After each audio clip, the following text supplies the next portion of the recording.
So today we're marking the golf course. We're putting the red lines, the white lines, the yellow lines. We're going to talk about why the colors go in the particular spots.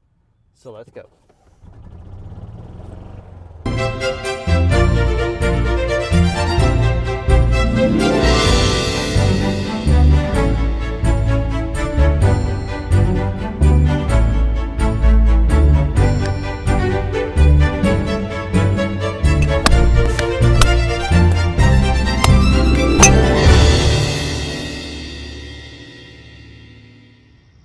There are two different types of penalty areas, distinguished by the color used to mark them. Yellow penalty areas, marked with yellow lines or yellow stakes, give you two relief options, Rule 17.1, D, 1 and 2. Red penalty areas, marked with red lines or red stakes, give you an extra lateral relief option, Rule 17.1, D, 3.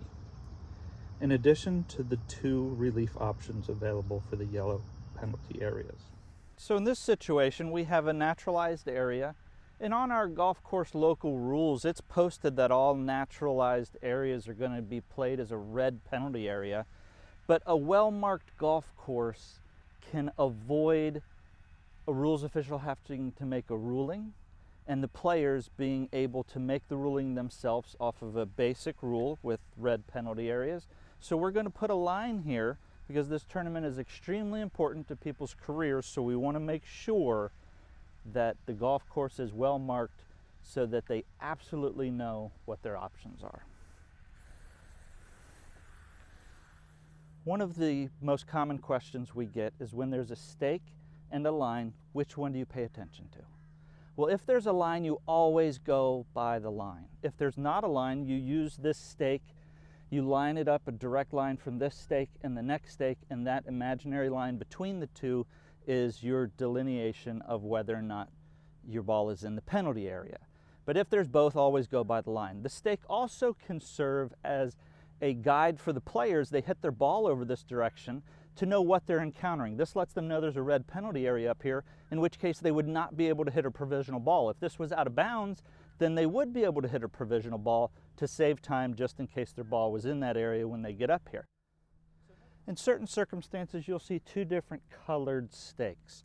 Here we have a red and a yellow. That signifies to the tee box that the penalty area right here changes from red to yellow, the old lateral and direct hazards. So we change our mark because of the positioning of that penalty area.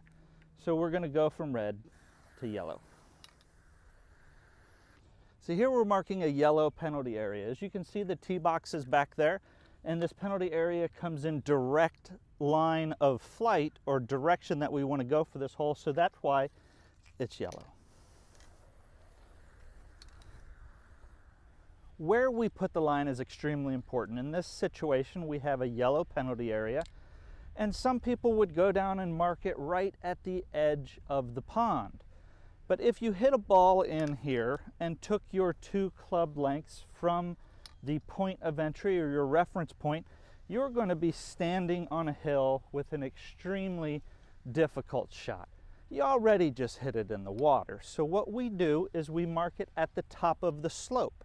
So you take your penalty shot and then you drop it and you have a flatter or more normal natural lie.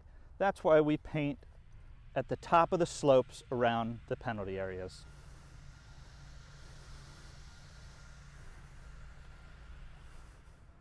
From time to time you come across areas that are being worked on and not complete, maybe washed out, certain abnormal course conditions. Those are marked with white lines. If your ball is inside there, you get a free drop.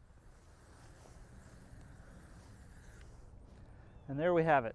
5 hours later, the entire golf course is marked and ready for a tournament. Now, I hope you've understood a little bit more about the red lines, the yellow lines, and the white lines. Until next time, keep practicing.